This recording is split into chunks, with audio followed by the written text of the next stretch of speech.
Do you suffer from stress and anxiety? Does it ever happen where one negative event can just spin you out for the whole day? Maybe someone cuts you off in traffic, you get a negative comment on a social media post, or someone sends you a text message from your past, and suddenly you're ruminating and you're worrying and you just can't get out of the rut.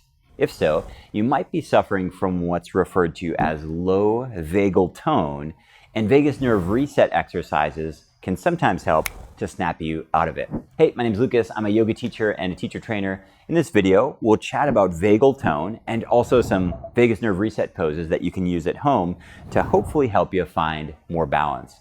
Quick disclaimer here, some of the exercises that we'll do deliberately change your blood pressure. So if you have hypertension or heart disease or glaucoma, please check with your doctor. If you'd like to skip forward to the exercises, you'll find a PDF down below as well. So before we chat about vagus nerve reset poses, let's talk about vagal tone and let's talk about your autonomic nervous system. Your autonomic nervous system has two main branches. You've probably heard about your sympathetic nervous system branch, that's fight or flight, and then your parasympathetic, rest and digest. That's an oversimplification, but you get the idea. Fight or flight, rest and digest, and your vagus nerve is largely responsible for this rest and digest response. That's why people like me, yoga teachers, it's why meditation teachers, it's why mind, body, wellness experts, that's why everyone's talking about the vagus nerve, because it helps to promote that rest and digest response, which tends to be more preferable in our modern world. When we talk about having low vagal tone, that's when you have a trouble with self-soothing. Let me give you a specific example so you can understand what I mean. Let's imagine you're crossing the street and you almost get hit by a car, and you jump out of the way, and your heart is racing, your breath is heaving, and if you have low vagal tone, that one event might ruin your day. You're nervous, you can't eat, you're calling your mother, you're writing your final will and testament, you just can't get anything done, you can't seem to kick it that moment. That moment has ruined your day. That would be an example of someone with low vagal tone. Now, somebody with high vagal tone, what happens is the same thing. Their heart races, their breath heaves, and for some period of time, you will also be completely flustered, right? But it might be 20 minutes, it might be 30 minutes, maybe an hour, and then you're able to let it go, self-soothe, and get on with your day. That's what we're looking for, a healthy, balanced nervous system.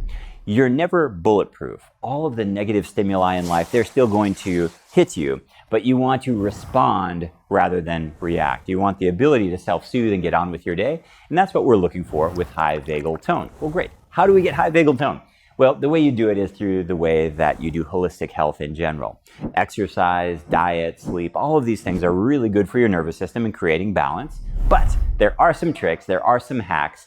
These are things that are medically backed. These are things that have been researched that can be really effective for in the short term. If you find yourself completely frazzled, you can reset your vagus nerve in many cases, and you can override your nervous system and help yourself to self-soothe. Let's take a look at some exercises. The first one is cold therapy. To understand this first exercise, it's helpful to think about Hollywood movies and the climax scene. Maybe the main character is getting ready for a rap battle or to go to war or to get married or whatever it might be in these Hollywood films. That main character often goes to the bathroom and washes their face with cold water. They look themselves in the eyes and they're ready to go. There's actually pretty good scientific data to back that up. What happens when you put cold water over your face, specifically your cheeks, and even more importantly on the sides of your neck, is it stimulates something called your mammalian dive reflex. Heart rate slows, heart rate variability increases, and you get a vagus nerve reset. It's very predictable, and it happens pretty well simply with washing your face, but there are better ways to do it. Now, exactly why it happens, we're not sure, but the fact that it does happen is pretty clear. Rather than simply washing your face, the clinical data, the research that I'll share with you down below shows that even more effective is if you take something like a cold compress. This is just a cooler from a picnic basket that you might have in your freezer, and you put this cold compress on either side of your neck, alternating 15 seconds on, 15 seconds off. Now, if your ice pack is too cold, obviously wrap it in a towel. The idea is not to ice burn your skin. It's simply to add cold to either side of your neck.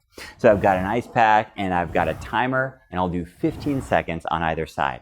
Whenever I show people this cold therapy technique, very often they say, oh yeah, I love to take cold showers, or they say, oh yeah, I love to do cold exposure, and they show me photos of them swimming in a garbage can filled with ice. That's cold exposure. That has very, very interesting health benefits, physiological benefits, but that's a different type of practice. In many cases, full body cold exposure can actually stimulate epinephrine, norepinephrine. That's a stress response. That's not what we're looking for in this particular exercise.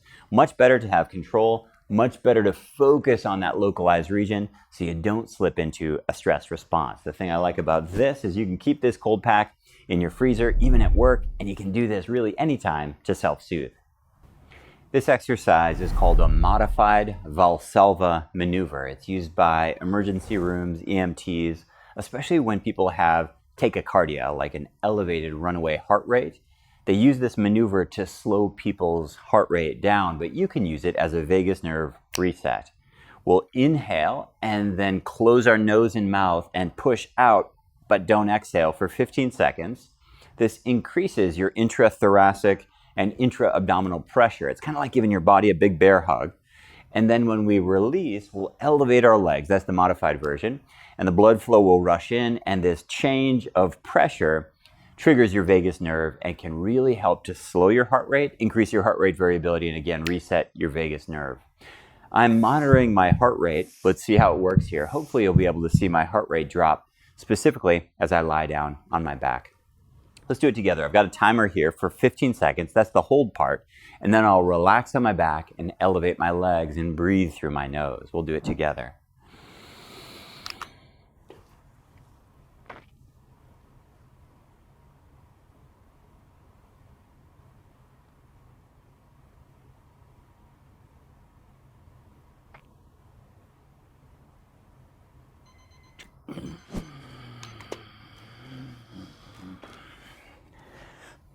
Elevate my legs at 45 degrees, breathe through my nose and relax.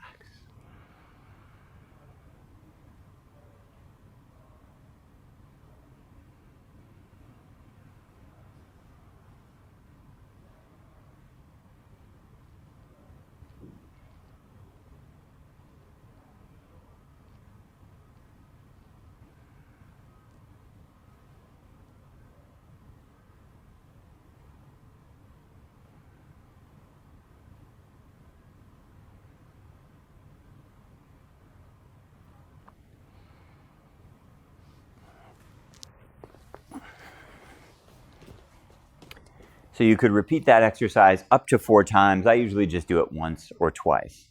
The final practice we'll do, I call balloon breathing. And this is a very, very simple and lighter version of that previous Valsalva maneuver. It's not as effective, but here's what I like about it. You just need a little balloon and a timer. You can do this anywhere. I also like this because you can get kids to do it a lot easier than some of these other practices.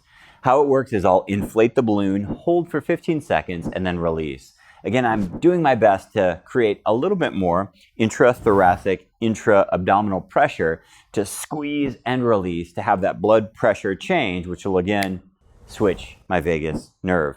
Let's give it a try.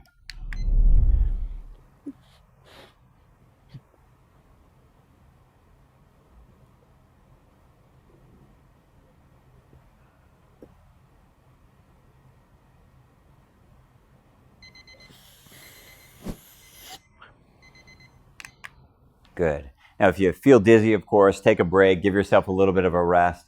What we're trying to do is actively push against something. I like to use a balloon. Some people use an empty syringe, which is a little bit medical and weird. Let's try it again.